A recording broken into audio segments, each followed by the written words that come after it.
കാണുന്നതും കേൾക്കുന്നതുമൊക്കെ പെട്ടെന്ന് വിശ്വസിക്കുന്ന ആളാണോ നിങ്ങൾ? അങ്ങനെയെങ്കിൽ ക്രിട്ടിക്കൽ തിങ്കിങ് എന്താണെന്ന് നിങ്ങൾ മനസ്സിലാക്കണം. വീണ്ടും ചില വീട്ടുകാര്യങ്ങൾ എന്ന സിനിമയിൽ റോയ് തോമസ് എന്ന സ്ക്രിപ്റ്റ് റൈറ്ററിനെ ഭാവന എന്ന സെയിൽസ് ഗേൾ കളിപ്പിക്കുന്ന ഒരു സീനുണ്ട്. ചിന്തയും ഭാവനയും ഉണർത്തുന്ന ബ്രെയിൻ മസാജർ എന്ന പുതിയൊരു ഐറ്റം അവൾ അയാളെ കാണിക്കുന്നുണ്ട്. എല്ലാ തിരക്കഥാകൃത്തുക്കളും അത് വാങ്ങിക്കുന്നുണ്ടെന്നും അവൾ അയാളോട് പറയുന്നുണ്ട്. 150 രൂപയുടെ ഫേസ് മസാജർ 250 രൂപ എടുത്ത് അയാൾ വാങ്ങി.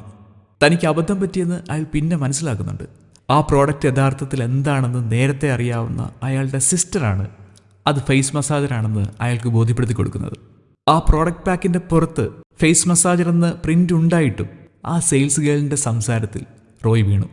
ഒരുപാട് ആൾക്കാരും കേൾക്കുന്ന കാര്യങ്ങൾ അതുപോലെ പെട്ടെന്ന് ഉള്ളിലേക്ക് എടുക്കുന്നവരാണ്. സത്യത്തിൽ ശുദ്ധനും മണ്ടനുമായ ഒരു കൂട്ടുകാരനാണ് എപ്പോഴും നമ്മുടെ കൂടെയുള്ള നമ്മുടെ മനസ്സ്. ഇങ്ങനെ പറയാൻ കാരണം, കുട്ടിക്കാലത്ത് ആരെന്തു പറഞ്ഞാലും നമ്മൾ വിശ്വസിക്കുമായിരുന്നു. എന്നാൽ വളർന്നു വന്നപ്പോൾ മുതിർന്നവരുടെ ഉപദേശം കൊണ്ടും അനുഭവങ്ങളിലൂടെയും നമ്മുടെ ചിന്താശേഷി കൊണ്ടും നമ്മൾ അതിനെയൊക്കെ ഫിൽട്ടർ ചെയ്യാൻ പഠിച്ചു. അങ്ങനെ നമ്മൾ ജീവിക്കാൻ പഠിച്ചു. അബദ്ധങ്ങളും കളിപ്പീരുമൊക്കെ നമ്മൾ മനസ്സിലാക്കി തുടങ്ങി. ഇപ്പോഴും നമ്മളൊന്നും പൂർണ്ണമായിട്ട് അതിൽ നിന്ന് മുക്തരായിട്ടില്ല. നമ്മൾ ദിവസവും നിരവധി കാര്യങ്ങൾ കേൾക്കുന്നു, കാണുന്നു, വായിക്കുന്നു. സോഷ്യൽ മീഡിയയിൽ വരുന്ന വാർത്തകൾ, സുഹൃത്തുക്കൾ പറയുന്ന കാര്യങ്ങൾ, പരസ്യങ്ങൾ, ഇതെല്ലാം നമ്മൾ ഇപ്പോഴും മുഴുവനായോ കുറച്ചെങ്കിലും ഒക്കെയോ വിശ്വസിക്കുന്നുണ്ട്.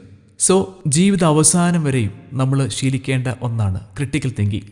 ക്രിറ്റിസിസം എന്ന വാക്ക് നിങ്ങൾ കേട്ടിട്ടുണ്ടാവുമല്ലോ. വിമർശിക്കുക, നിരൂപണം ചെയ്യുക എന്നൊക്കെയാണ് അതിൻ്റെ അർത്ഥം. വെറുതെ കുറ്റം കണ്ടുപിടിച്ച് പറയുക എന്നതല്ല, ഒരു കൺസ്ട്രക്റ്റീവ് ഫീഡ്ബാക്ക് ആണത്.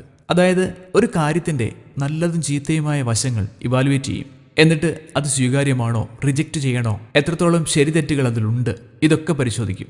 ഒരു കാര്യത്തെയും വെറുതെ എടുക്കില്ല, അതിനെ അനലൈസ് ചെയ്യും, ജഡ്ജ് ചെയ്യും. ഇതേ രീതിയിൽ ഒരു കാര്യത്തെ കാണുമ്പോഴോ കേൾക്കുമ്പോഴോ വിമർശിച്ചുകൊണ്ട് അതിലെ ശരിതെറ്റുകൾ, സത്യം എന്തൊക്കെ എടുക്കാം, റിജക്റ്റ് ചെയ്യാം എന്ന രീതിയിൽ ചിന്തിക്കുന്നതിനെയാണ് ക്രിട്ടിക്കൽ തിങ്കിങ് എന്ന് പറയുന്നത്. മലയാളത്തിൽ അതിനെ വിമർശനാത്മക ചിന്താരീതി എന്ന് വേണമെങ്കിൽ നമുക്കതിനെ വിളിക്കാം. ഒരു കാര്യത്തെ അതേപടി സ്വീകരിക്കാതെ അതിനെക്കുറിച്ച് ചിന്തിച്ച്, ചോദ്യം ചെയ്ത്, തെളിവുകൾ പരിശോധിച്ച് ശരിയായ നിഗമനത്തിലേക്ക് എത്തിച്ചേരുന്ന ഒരു രീതി. നിങ്ങളുടെ പ്രൊഫഷണൽ ആൻഡ് പേഴ്സണൽ ലൈഫിനെയൊക്കെ ഒരുപാട് ഇത് സഹായിക്കും. കാര്യങ്ങൾക്ക് നല്ല ക്ലാരിറ്റി കിട്ടും. ഒരു ഉദാഹരണം പറഞ്ഞാൽ, നിങ്ങൾ സോഷ്യൽ മീഡിയയിൽ ഒരു പോസ്റ്റ് കാണുന്നു, ഈ ഒരു ജ്യൂസ് കുടിച്ചാൽ ഒരാഴ്ച കൊണ്ട് നിങ്ങളുടെ വയറ് കുറയും, ഉറപ്പ്. വയറ് കുറയ്ക്കാനായിട്ട് ആഗ്രഹിക്കുന്ന മജോറിറ്റി ആൾക്കാരും ഇത് പെട്ടെന്ന് വിശ്വസിച്ച് പരീക്ഷിച്ചു നോക്കും.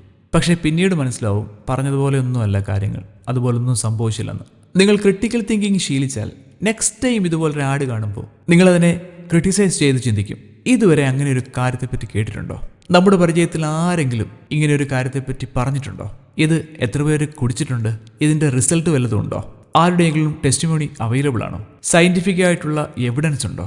ഇങ്ങനെ അതിനെപ്പറ്റിയുള്ള എല്ലാ ഡീറ്റെയിൽസിനെ പറ്റി നിങ്ങൾ ചിന്തിക്കും, അന്വേഷിക്കും. ഒരുപാട് പേരും ബ്ലൈൻഡായിട്ട് ഈ വാർത്ത ഉള്ളിലേക്ക് എടുക്കുമ്പോൾ നിങ്ങൾ അങ്ങനെ ചെയ്യില്ല. ക്രിട്ടിക്കൽ തിങ്കിങ് ശീലിച്ചു തുടങ്ങിയാൽ ഒരു കാര്യം കേട്ടാൽ ഉടനെ അത് സമ്മതിക്കില്ല, ചോദ്യം ചെയ്തു തുടങ്ങും. കേട്ട കാര്യം ശരിയാണോ എന്നതിനെ ചോദ്യം ചെയ്യും, തെളിവുകൾ അന്വേഷിക്കും. കണ്ടതോ കേട്ടതോ ആയ കാര്യം അപ്പാടെ വിശ്വസിക്കില്ല. ആ വിഷയത്തിൻ്റെ പല വശങ്ങളെപ്പറ്റിയും ആലോചിക്കും. ഇന്നത്തെ ലോകത്ത്, പ്രത്യേകിച്ച് ഡിജിറ്റൽ ലോകത്ത്, ഈ ഒരു ക്രിട്ടിക്കൽ തിങ്കിങ് വളരെ ആവശ്യമാണ്. തെറ്റായ വാർത്തകളും വ്യാജ വിവരങ്ങളും വളരെ വേഗത്തിൽ പ്രചരിക്കുന്നുണ്ട്. അതിനാൽ നമ്മൾ കേൾക്കുന്ന ഓരോ കാര്യവും പരിശോധിച്ച് മാത്രമേ വിശ്വസിക്കാവൂ.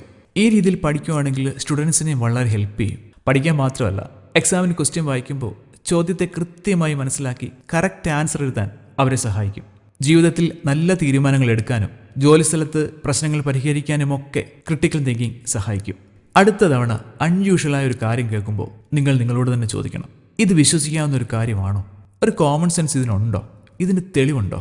അങ്ങനെ നിങ്ങളും വിമർശനാത്മകമായി ചിന്തിക്കാൻ തുടങ്ങും. ഇങ്ങനെ ക്രിട്ടിക്കൽ തിങ്കിങ് ഒരു ശീലമാക്കിയാൽ ക്ലാരിറ്റിയുള്ള ഒരു ജീവിതം നയിക്കാൻ അത് നിങ്ങളെ സഹായിക്കും.